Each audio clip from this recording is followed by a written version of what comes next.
Par le passé, avant que le Seigneur ne m'introduise véritablement dans sa conscience, la conscience créatrice, la conscience du Mashiach, je peux dire que ce terme de découragement pouvait effectivement être dans mon langage.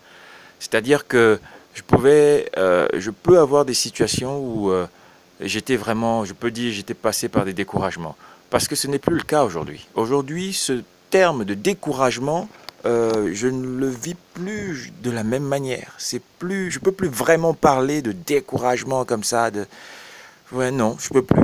Je ne vois pas de situation. Mais je vais vous expliquer quelques situations par le passé.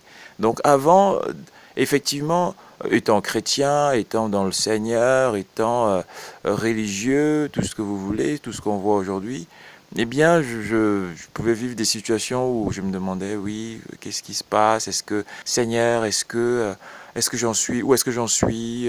Qui suis-je? Voilà, je me posais beaucoup de questions. Et des fois, n'étant pas apte à recevoir, non pas à recevoir parce que le Seigneur répond, n'étant pas apte, moi, à capter, à répondre, non, à comprendre, voilà, à répondre, à capter vraiment les réponses du Seigneur, eh bien, ça peut être décourageant. Je pense que beaucoup de gens vivent ça encore même aujourd'hui, de se dire, oui, mais où est-ce que j'en suis vraiment? Mais comment j'avance? Bon, pour ceux qui sont dans le monde, ça va être des situations diverses et variées. Qu'est-ce que je fais maintenant? Comment ça avance? Mes études, où est-ce que j'en suis? Mes diplômes, mon travail, je suis au chômage, je ne travaille pas, ce travail ne me plaît plus. Et puis voilà, plein de situations, pléthoriques de situations comme ça qui peuvent être décourageantes. Quoi qu'il en soit, les gens, je pense, essayent de trouver, de faire comme ils peuvent pour être encouragés, pour se relever, pour continuer. Il y a beaucoup de pensées positives qui sont là, qui aident les gens, des méditations et tout ça. Et le monde est un commerçant. Le monde donc fait son commerce pour aider les gens comme il peut, là, pour essayer de les leurrer, de les tromper dans des solutions qui sont, voilà, qui sont vraiment éphémères, quoi, de la vanité. Nous avons le Seigneur. Nous avons le Seigneur Yeshua HaMashiach, le Fils unique d'Elohim Yahweh Adonai Tsevaot, le roi des rois, le Seigneur des seigneurs. Et lui, quand il nous met dans son arche, dans sa barque, dans sa maison, dans son temple, dans sa conscience, dans sa pensée, eh bien je peux vous assurer, mes frères et sœurs, mes bien-aimés, que nous sommes à l'abri du monde. À l'abri du monde. Parce que découragement rime aussi avec l'incapacité de pouvoir faire ceci ou cela. Hein, c'est ça qui décourage. Hein. Les aspirations, alignées sur la capacité et la véritable compétence de faire ceci ou cela, eh ben, ça fait que quand ça ne passe pas ensemble, il y a découragement. C'est comme le mensonge. Entre ce que nous disons et ce que nous faisons et ce que nous sommes, il y a un décalage. Ben, c'est ça le mensonge. Hein. Beaucoup de gens disent qu'ils n'ont jamais menti, pourtant ils sont dans le mensonge, parce qu'ils sont eux-mêmes mensonges. Parce qu'entre ce qu'ils disent, ce à quoi ils aspirent, et ce qu'ils vivent, et effectivement, ce qu'ils font, effectivement, il y a un gros décalage. Du coup, ça fait qu'ils sont menteurs, ils sont dans le mensonge, ils sont eux-mêmes mensonges. Parce que c'est ça, nous sommes les ténèbres à un moment donné, et nous sommes nous-mêmes les ténèbres à un moment donné. C'est pour ça que le Seigneur dit que autrefois vous étiez ténèbres, maintenant vous êtes devenus lumière. Autrefois, vous marchiez dans le péché, maintenant vous êtes dans la justice de Dieu. Et ailleurs encore, il dit, quel lien y a-t-il entre la justice et l'injustice? Il nous appelle, nous, justice d'Élohim. Et les autres, il les appelle l'injustice. Il ne dit pas qu'ils marchent dans l'injustice. Non, ils sont eux-mêmes l'injustice. Vous voyez? Donc toi qui n'es pas dans le Seigneur aujourd'hui, tu es toi-même l'injustice. Tu es toi-même la ténèbre. Tu es toi-même la mort. Parce que tout ce que tu donnes, c'est la mort. Regarde tes pensées. Regarde ce que tu fais. Regarde ce que tu dis aux gens. Regarde comment tes pensées sont. Tu penses des choses de mort.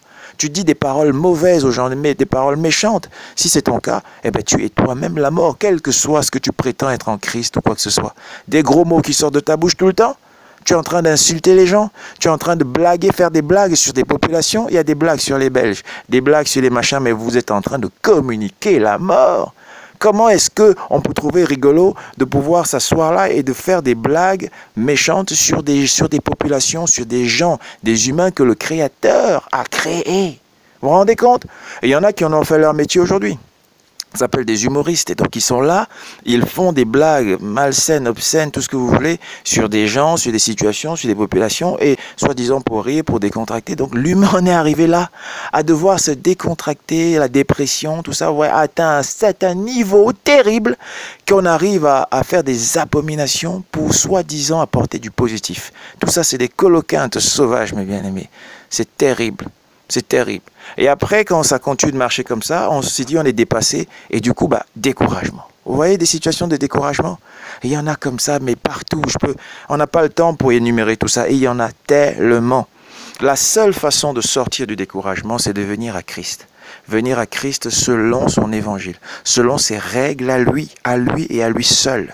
1 Corinthiens 15, versets 1 et 2, nous parle du fait que si nous adhérons au Christ tel qu'il nous a appris, nous sommes sauvés. Autrement, nous sommes dans une foi qui est vaine, une foi qui est inutile, une foi qui ne sauve pas. Le Mashiach dit ceci, quand il reviendra, est-ce qu'il va trouver la foi? C'est ça qu'ils recherchent. Beaucoup de gens disent « Oh, mais c'est difficile aujourd'hui d'avoir la foi. » Bien sûr, c'est difficile. Ils sont découragés. Vous voyez? Ils sont découragés. Pourquoi ils sont découragés? Une fois, j'ai rencontré des dames et je leur expliquais que les gens sont découragés parce que les gens ne voient pas les résultats. Et du coup, là, je leur ai demandé, par exemple, vous avez des maladies, vous avez mal où? Parce qu'il vous faut voir du résultat pour être encouragé. Ah, ils ont commencé à dire, moi j'ai le mal de dos, moi j'ai de l'arthrose, moi j'ai des rhumatismes, moi j'ai ceci, j'ai mal aux côtes, aux genoux, et ainsi de suite. Donc on a prié pour elles, elles ont guéri, chacune était guérie, donc elles étaient encouragées. Il y a des guérisons là, à ce moment-là, mal au cou, les sciatiques, tout ça. Elles ont guéri sur place, elles étaient encouragées. Mais bien aimés, vous avez besoin d'être encouragés.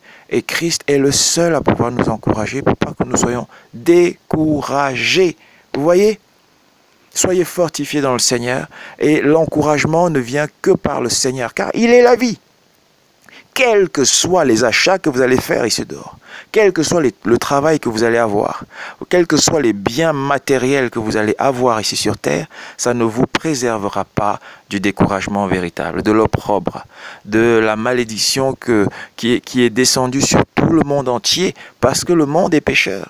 Et le monde est ennemi de Dieu. C'est pour ça que celui qui aime le monde se fait lui-même ennemi de Dieu. Et il nous dit donc, n'aimez pas le monde, ni les choses qui sont dans le monde, mais aimez la parole de Yahweh Adonai, la vérité. Vous voyez? Et c'est comme ça que nous allons sortir du découragement. Et moi aussi, j'étais comme ça avant, dans le découragement, même allant à l'église tous les jours, étant très actif dans les églises du monde évangélique, tout ce que vous voulez. Ça ne m'a pas vraiment protégé du découragement, de l'opprobre, des angoisses. Mais quand le Seigneur a véritablement touché mon cœur et qu'il m'a montré que j'étais dans la boue avant, il m'a fait sortir de tout cela par sa grâce. C'est lui qui a tout fait. Il nous a sortis de là, il nous a mis à part, consacrés, saints pour le Seigneur. Et nous avons commencé à marcher selon ses plans qu'il avait fait d'avance pour nous. Et là, nous sortons véritablement de l'opprobre. Nous sortons véritablement des angoisses, du stress et tout ce que le monde peut nous vendre à longueur de journée. Alors, sortons de là, mes bien-aimés, rentrons dans la conscience du Créateur, grandissons dans le Seigneur, la connaissance, comme il dit dans Jean 17,3, c'est de la connaissance du Père et du Fils qui donne la vie éternelle. D'accord? Et le Fils a bien dit, le Père et moi, nous sommes un. Alors arrêtez de vous angoisser encore avec, oui, qui est le Père, le Fils, le Saint-Esprit, qui est à gauche, à droite. Arrêtez avec ça. Le Père et moi, a dit le Fils, nous sommes un. Yahweh Adonai, Elohim, s'est fait chair et il est descendu parmi nous. Il a lui-même marché parmi nous. Il s'est fait un temple afin de nous mener à lui-même, accomplissant en lui, pour lui, par lui, avec lui, toutes bonnes choses. Alors recevons la vie en Yeshua HaMashiach qui nous amène au Père. Alléluia, le Dieu d'Israël, le véritable, le Dieu un, Echad, qui est le Dieu un. Il est lui-même son propre temple.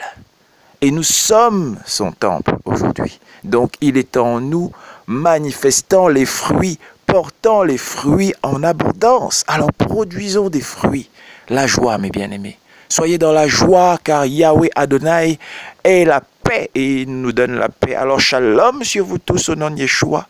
et recevez la paix du Seigneur, la joie du Seigneur Yeshua HaMashiach, et que sa vie surabonde en vous tous pour la gloire d'Elohim Yahweh Adonai seul. Alléluia. Amen.